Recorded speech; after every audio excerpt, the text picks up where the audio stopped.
The city breathes in disparities.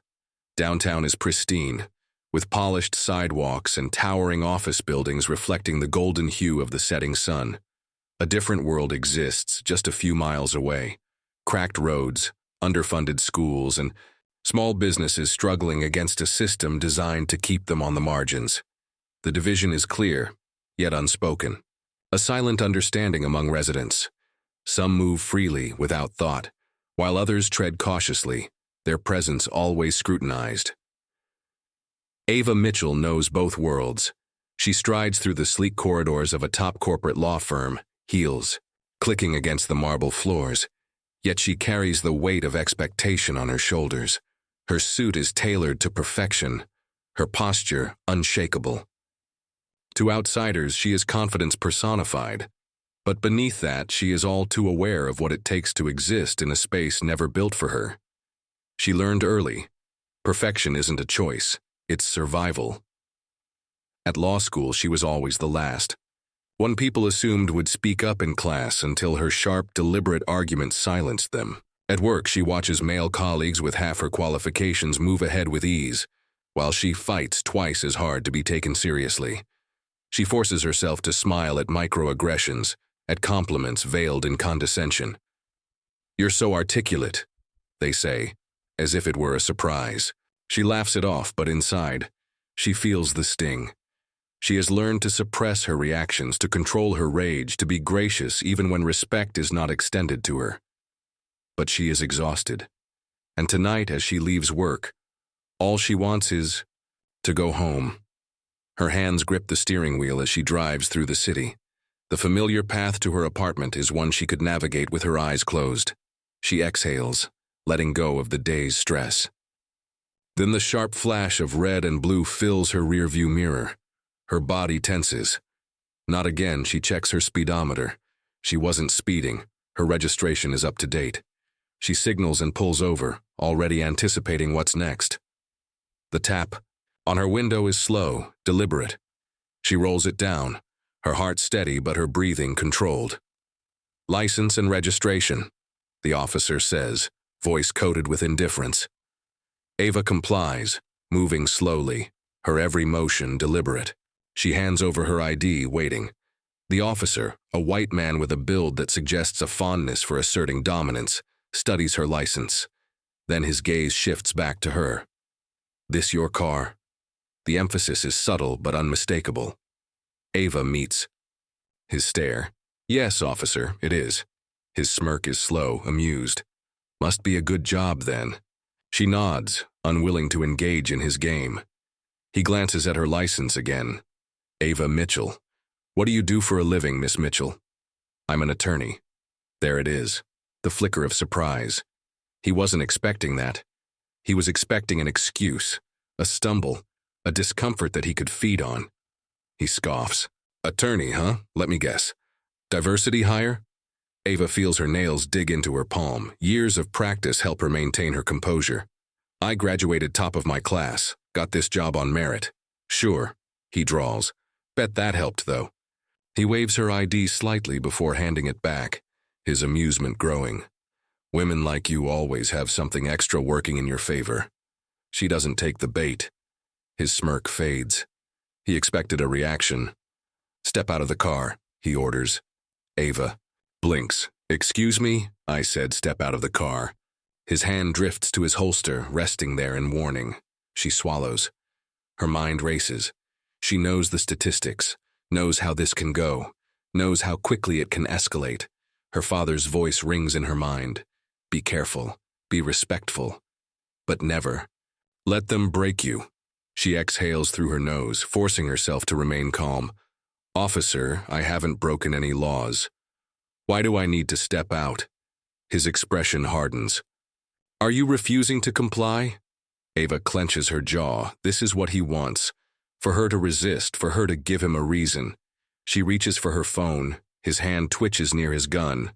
"Don't," he warns. She doesn't hesitate. She dials. The ringing tone is steady, unwavering. Then the voice answers. "Judge Hayes," she says, voice steady despite the pressure constricting her chest.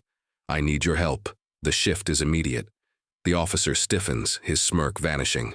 Ava meets his gaze, and this time there's no amusement in his eyes, only hesitation. She watches realization dawn on him. She is not the person he thought she was. The power shifts, and for the first time that night, he takes a step back. Ava sits on the edge of her couch, her hands trembling as she grips a cup of tea. She has no intention of drinking. The warmth of the mug does little to chase away the chill that lingers in her chest. The humiliation from the night before replays in her mind.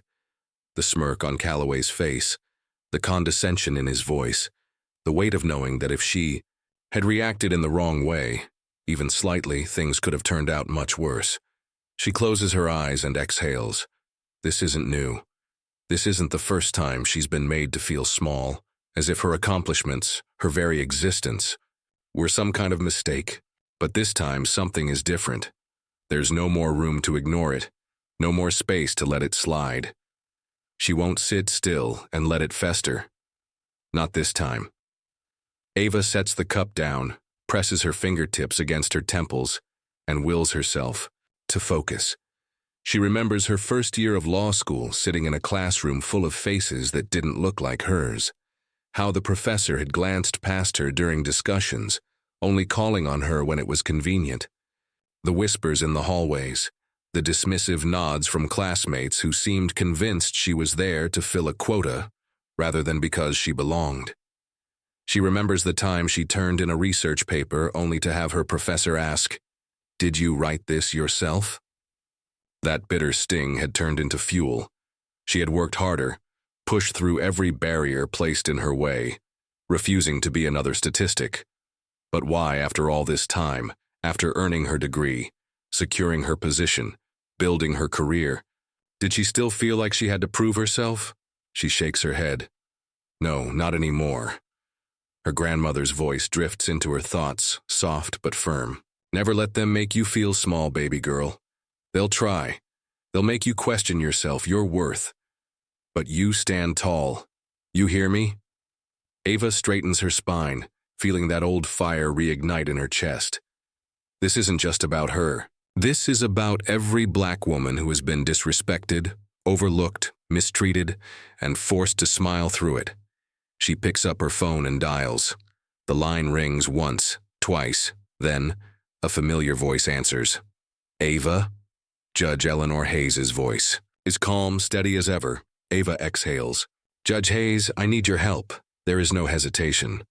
Tell me what happened.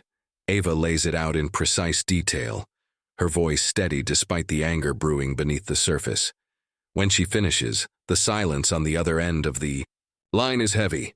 This is unacceptable, Judge Hayes finally says, her voice clipped with restrained fury. We are not letting this slide. Ava nods, relief settling in her chest like a steadying hand on her shoulder. First thing, Hayes continues, file an official complaint. Don't let them ignore it. I'll be making a few calls myself. And you document everything. Ava tightens her grip on the phone. I already have. Good, Hayes says, the steel in her voice unmistakable. This officer is not going to walk away from this unscathed. After hanging up, Ava stares at her phone for a long moment. A fire burns in her chest, different from before. This isn't just about anger. It's about justice, and she's going to make sure it happens. Across the city, Calloway sits back in his chair at the precinct, laughing with his fellow officers. He gestures wildly, recounting the encounter from the night before. She thought she was somebody. He scoffs, shaking his head. Corporate lawyer, my ass. The men around him chuckle, exchanging knowing glances. She tried to pull that, I know my rights nonsense, Calloway continues, rolling his eyes. Like that ever works. One of the officers chuckles, but there's a flicker of unease in his eyes. She's a lawyer, though? Calloway waves it off. So what? You think she's the first one to try and act like she's above the law? She'll back down like the rest of them. But as the day drags on, whispers start circulating through the precinct. Someone from Internal Affairs has been making inquiries. An independent journalist has started looking into Calloway's history. He notices the shift in energy. Sideways glances, murmured conversations that stop when he enters the room. He leans back in his chair and smirks. They're not touching me, he mutters to himself. But deep down, a small voice whispers something else. What if this time is different? At her desk, Ava types out her official statement. Every detail is sharp, unshakable. She won't be dismissed. A new name flashes across her phone screen, Jamal Carter. She picks up. Miss Mitchell.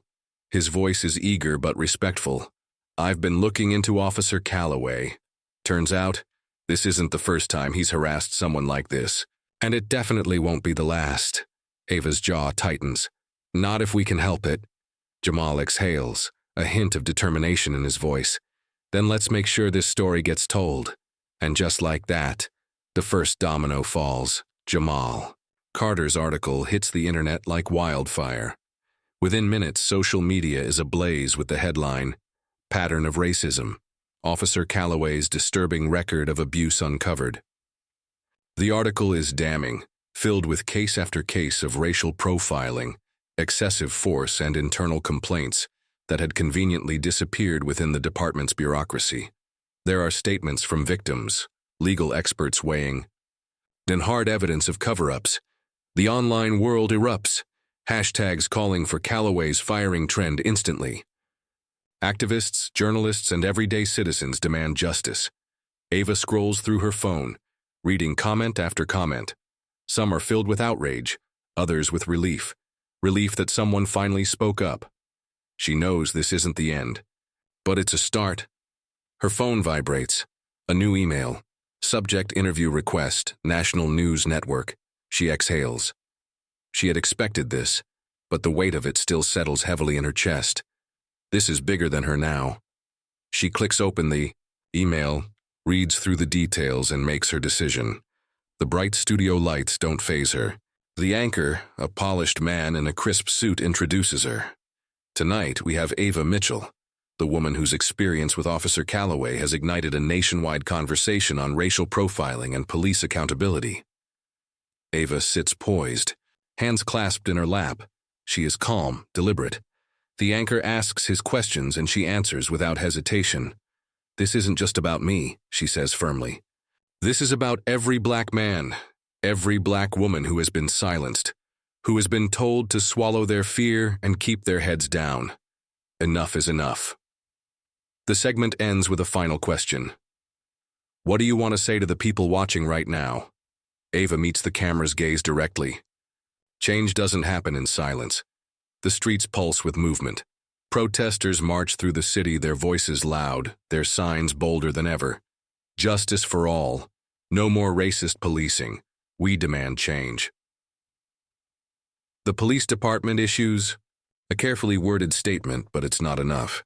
People see through the polished words. They want action. Inside the precinct, the atmosphere is tense. High-ranking officials gather in a closed-door meeting. We have a serious PR crisis, one of them states. We can't afford another scandal like this. We put Calloway on administrative leave, another chimes in. We let the investigation run its course and hope this dies down. But it doesn't die down. Internal Affairs, now under public scrutiny, is forced to act. They dig through the files, uncovering years of suppressed complaints. What they find is worse than expected. Calloway isn't just another bad cop. He's a liability. The chief of police sighs as he looks over the reports. He's done. Calloway watches the news in disbelief. The department is distancing itself. His fellow officers avoid him. His phone calls go unanswered. He clenches his jaw. They're throwing me under the bus. He turns to the union for support, but even they are hesitant. The tide is turning and no one wants to be caught defending him. Judge Hayes calls for a federal investigation. She speaks with legal experts, civil rights groups, and the state attorney general. This is more than one officer's actions, she declares. This is systemic, and it ends now. The pressure mounts. Calloway's paid leave turns into unpaid suspension. The final blow comes when he is officially stripped of his badge. He stares at the letter in his hands, suspended indefinitely, pending further investigation. He slams his fist against the table. No, they don't get to do this to me. Anger coils in his chest. Someone has to pay. Ava steps out of her office, the crisp air wrapping around her. She walks with purpose, head high. Then she hears it, a low, seething voice. "You ruined my life." She turns. Calloway stands there, his face red with fury, his fists clenched. Ava doesn't flinch. She meets his gaze, her voice steady. "No, you did that yourself." His breathing is heavy, his rage barely contained. "I had everything, and you took it all away. You abused your power," she says. "You hurt people, and now, for the first time, you're facing the consequences." Before Calloway can respond, two internal affairs officers approach. One of them speaks. "Officer Calloway, you're under arrest." He stares in disbelief. "What?" "Federal investigation, civil rights violations. You know the drill."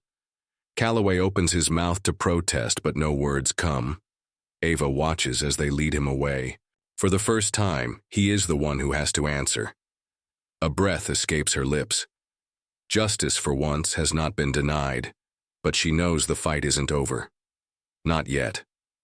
The courtroom is silent as the judge reads the charges. Civil rights violations. Obstruction of justice. Abuse of power. The words hang in the air like a heavy weight pressing down on everyone present. Calloway sits at the defense table, his once arrogant demeanor replaced with a quiet, simmering fury. The cameras flash, reporters scribble notes, and the world watches as the once powerful officer is now forced to answer for his actions. News anchors dissect the case, playing clip after clip of Calloway's history of racial profiling and brutality. "The public is demanding accountability," one reporter says. "Officer Calloway is now the face of everything wrong with modern policing. For years, he had operated without consequence. Now, his name is synonymous with corruption. His former colleagues remain silent. No one defends him. He had been a part of their system, but now he is a stain they desperately want to remove." For the first time in his life, Calloway is powerless. The protests don't stop. People march through the streets, chanting for deeper reform. The victory of one conviction isn't enough. They demand to know how many others like Calloway remain protected behind the shield of the badge. Investigations begin. Other officers with histories of complaints find themselves under scrutiny. The city's police department releases a public statement, vowing to implement new accountability measures. Ava watches as the cracks in the system finally start to show. It's not justice, not yet, but it's something. Across the city, the families of Calloway's past victims step forward. They speak to the press, sharing stories that were once ignored, their pain finally given a voice. "My son was arrested. For nothing," one mother says. "Calloway ruined his life and nobody cared until now." For many, this moment is bittersweet. Justice came too late for some, but now at least the truth is being heard. Ava sits in her office staring at the headlines. The battle has been long, exhausting, but as she sees her name tied to change, something stirs inside her. She had never wanted to be in this position. She had fought this battle because she had no choice, but now she sees something more. Her phone rings. "We need someone like you." The voice on the other end says, "It's an organizer from a national civil rights group. We're pushing for real reform. If you're willing, we'd love to have you with us." Ava hesitates for only a moment. Then she nods. "I'm in." As she walks to her bookshelf, her eyes fall on an old framed photo of her grandmother, a woman who had fought, sacrificed, and endured so much. Ava picks it up, tracing the edges of the frame with her fingers. "This isn't just my fight," she murmurs. "It's yours too." She thinks back to the stories her grandmother told, to the struggles of those who came before her. The baton has been passed. She isn't just one woman fighting back. She is part of something much bigger. The weight of leadership is heavy. It always has been. There are days when she wonders if she's strong enough to carry it, but she is not alone. She leans on her mentors, her community, her friends. They remind her that change isn't carried by one person, but by many, and she chooses every day to keep going. The auditorium is packed. Young black law students fill the seats, their eyes locked on the woman standing before them. Ava clears her throat. I was once where you are now, she begins, unsure of how to navigate a world that doesn't always see us, a world that doubts us before we even open our mouths. She pauses, looking out at their faces. You will be underestimated. You will be doubted. But you will rise. A hush falls over the crowd. And when you do, she continues, her voice strong, make sure they remember your name. As she steps down, the applause is deafening. The fight isn't over. It never. But as she looks at the students before her, she knows the future is in good hands. Change is happening, and it's only just begun.